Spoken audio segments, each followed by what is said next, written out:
Israel, Iran और Hamas वार में America का क्या काम? आखिर वो क्यों इतना ज्यादा इजराइल को सपोर्ट करता है और क्यों खुद सुपर पावर होने के बावजूद गाजा को नहीं बचाता? क्या अमेरिका खुद वाकई में चाहता है कि वहां पे लड़ाई चलती रहे? और इन सारी चीजों से क्या फायदा मिल रहा है अमेरिका को आखिर में? चलिए इन सारी चीजों को समझते हैं।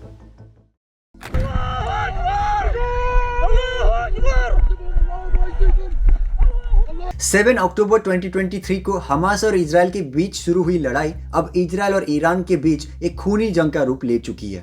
दोनों देश एक बार फिर आमने सामने आने की तैयारी में हैं। एक तरफ ईरान सीक्रेटली न्यूक्लियर प्रोग्राम शुरू कर चुका है, तो वहीं इजराइल ने भी ठान लिया है कि वो किसी भी कीमत पर ईरान को न्यूक्लियर पावर बनने नहीं देगा, फिर चाहे इसके लिए उसे पूरे मिडिल ईस्ट में तबाही का सैलाब ही क्यों न लाना पड़े।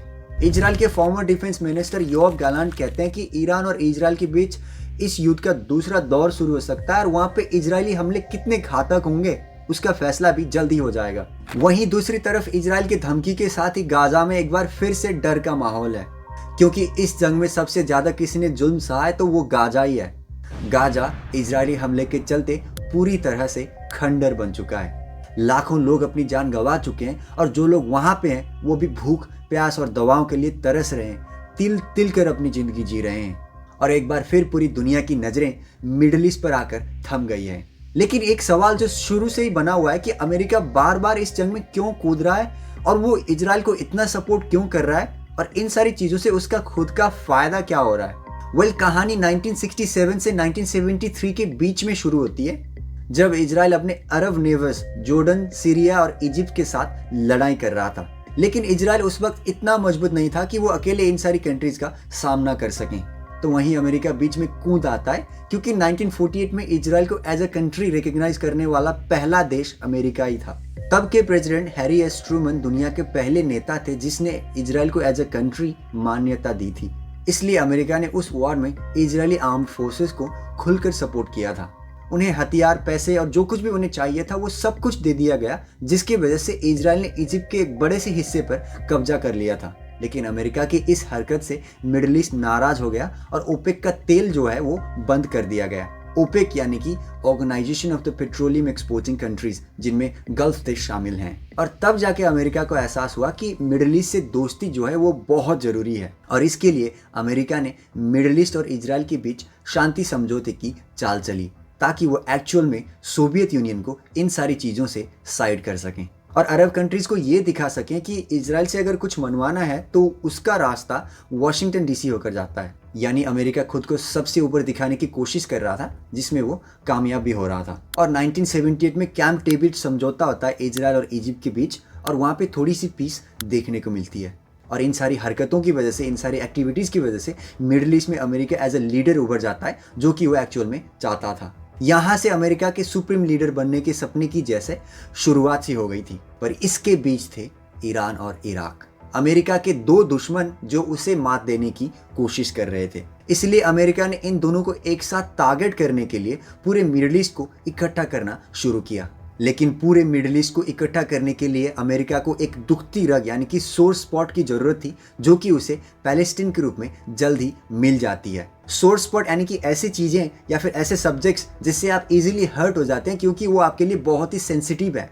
पैलेस्टीन अरब देशों के लिए सिर्फ एक जमीन का टुकड़ा ही नहीं, उनके लिए एक सम्मान और इज्जत का सवाल भी था। इसीलिए अमेरिका एक बार फिर दिखाता है कि वो इजराइल और पैलेस्टीन के बीच के विवाद को सुलझाने की कोशिश कर रहा है, और इस दिखावे से वो पूरी मिडिल ईस्ट में छा जाता है। हालांकि ये विवाद कभी सुलझा ही नहीं और आज भी जैसे का तैसा ही है, बल्कि पहले से और भी खतरनाक होता जा रहा है। लेकिन इस कॉन्फ्लिक्ट से फायदे के मामले में अमेरिका का मोटो बदल चुका है। पहले जहां अमेरिका सिर्फ मिडिल ईस्ट में अपनी पकड़ बनाना चाहता था ताकि उसके पेट्रोलियम, नेचुरल गैस और जियोपॉलिटिकल लोकेशन का फायदा उठा सके, वहीं अमेरिका अब अपने हथियारों के लिए भी इस कॉन्फ्लिक्ट का फायदा उठा रहा है। आप लोग तो जानते ही हैं कि हथियारों के प्रोडक्शन और एक्सपोर्ट के मामले में अमेरिका दुनिया का सबसे बड़ा देश है, जो ग्लोबल हथियार एक्सपोर्ट में 43% की हिस्सेदारी रखता है और दुनिया की टॉप 100 वेपन मैन्युफैक्चर करने वाली कंपनियों में से आधे से ज़्यादा अमेरिका में ही हैं, जो बम, मिसाइल्स, जेट्स जैसे घातक हथियार बनाकर दुनिया के 100 से भी ज़्यादा देशों में एक्सपोर्ट करते हैं। 2024 की रिपोर्ट के अनुसार अमेरिका ने उसी ईयर में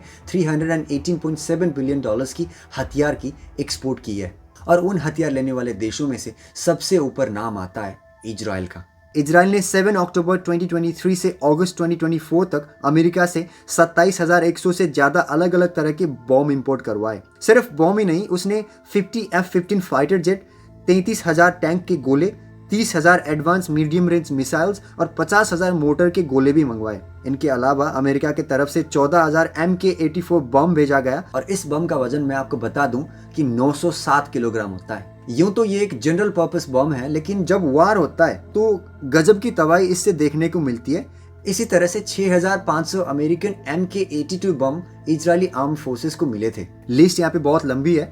3,000 Hellfire precision guided air to grounded missiles, 2600 air dropped small diameter bomb, 1000 bunker buster bomb, 30 AMRAAM missiles भी आए थे। और इस सब में इजरायली खर्चे की अगर हम बात करें तो सिर्फ मीडियम टेक्निकल व्हीकल के लिए $583 मिलियन यानी कि 4,884 करोड़ रुपए पे करने पड़े थे।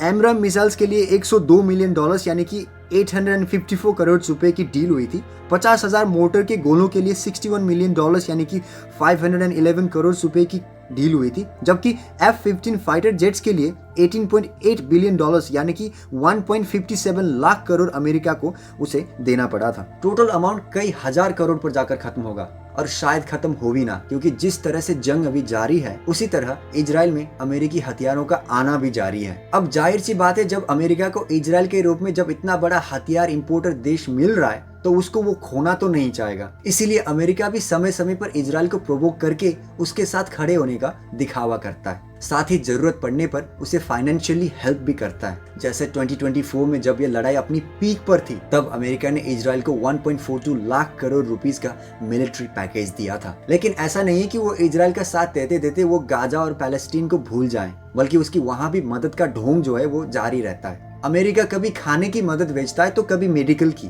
ताकि गाजा की नजरों में भी अमेरिका चढ़ा रहे। लेकिन क्यों?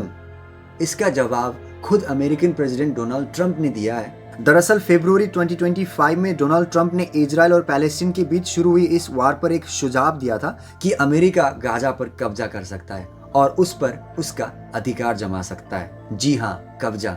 The US will take over the Gaza Strip and we will do a job with it too. We'll own it.